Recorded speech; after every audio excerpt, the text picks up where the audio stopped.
Welcome to Soulful Jewish Living, Mindful Practices for Every Day, with me, Josh Feigelson.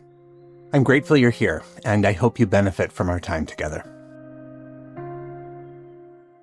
I'm going to start with a confession. I love jury duty.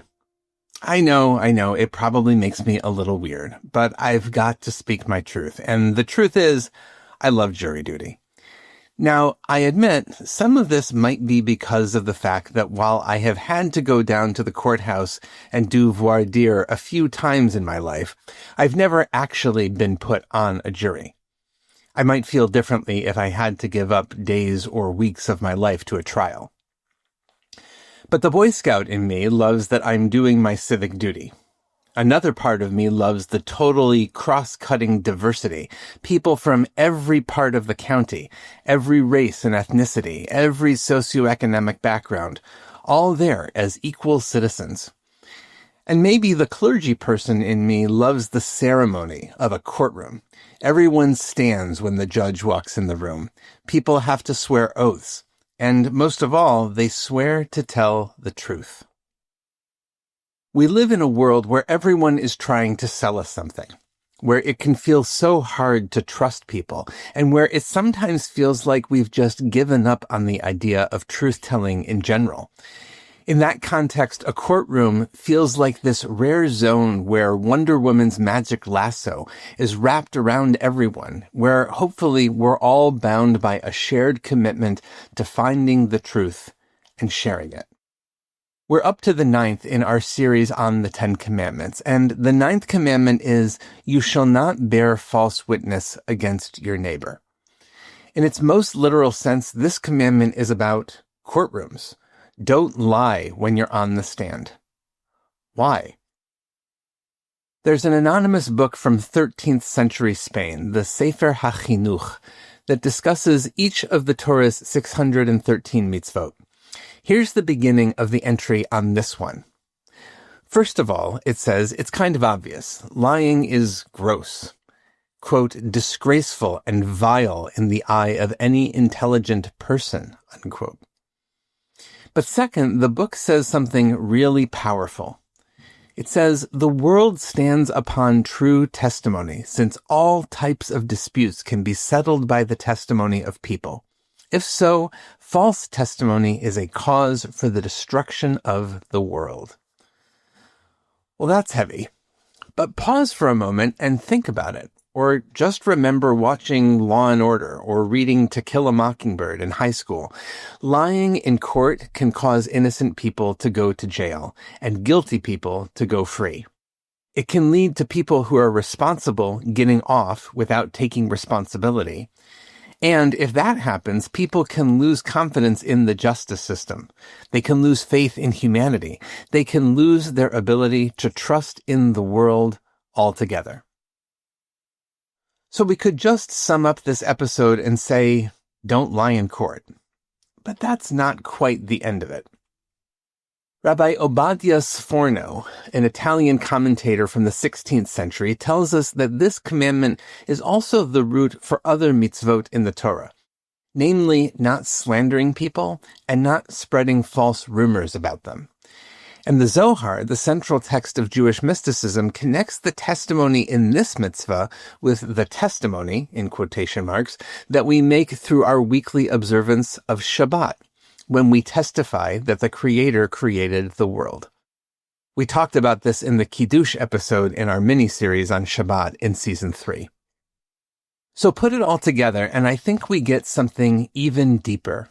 Yes, the world rests on whether we lie or tell the truth in court, but it also rests on our own capacity to recognize and speak the truth, to testify even if it's just to ourselves. That, of course, is one of the things we try to support through mindfulness practice. And the Sefer HaChinuch actually says that testimony requires, quote, focus and concentration. So for our practice today, I want to offer a short meditation that can help us to hopefully perceive and hold truth a little more clearly. Begin by settling into a comfortable position. if you can, sit up straight with your feet flat on the floor, allowing your spine to embody Jacob's ladder, grounded in the earth, your head reaching up towards heaven. If it's comfortable, gently close your eyes or simply lower your gaze. Now take a few deep breaths. Inhale slowly through your nose, and then exhale through your mouth. As you continue to breathe naturally, bring your awareness to the rise and fall of your chest, or the sensation of the air entering and leaving your nostrils. Feel the rhythm of your breath as a connection to the present moment. With each breath, let's turn our attention inward. Let go of the need to fix or change anything. Just be here, in this moment. Now, if it's comfortable for you, I want you to bring to mind a situation or a person that you've been grappling with. Maybe there's a recent moment when you felt a little bothered or frustrated. Nothing huge, but something that caused a little upset. Instead of getting lost in the story or the emotions, let's try something different. Imagine you're holding this situation in the palm of your hand. Approach it not with judgment, but with curiosity. Notice the emotions that arise in your body. Maybe some tightness in the shoulders, some clenching in the jaw. Just observe those sensations without attaching a story to them. Notice the truth of those sensations themselves. Now let's invite a sense of objective clarity, a sense of emet, truth, to shine on this image. Imagine a soft, neutral light illuminating the situation you're holding in your hand. Let the light clarify the lines and details. See if it reveals something you hadn't noticed before. Perhaps a different perspective, a forgotten detail, or simply the reality of what is, without the layers of your own projections and biases. As you breathe, imagine the sensation of stepping back, creating a little space between yourself and the situation. Oftentimes, in order to get a handle on the truth, we need some of this space and distance in order to sense it more clearly. This isn't about being cold or detached, but creating room for a more honest and grounded perspective. From this space, you can observe, you can notice more of the truth, and that can help you to live in it. Take one more deep breath, and as you exhale, gently release the image. Blessings for the journey. Know that I'm on it with you.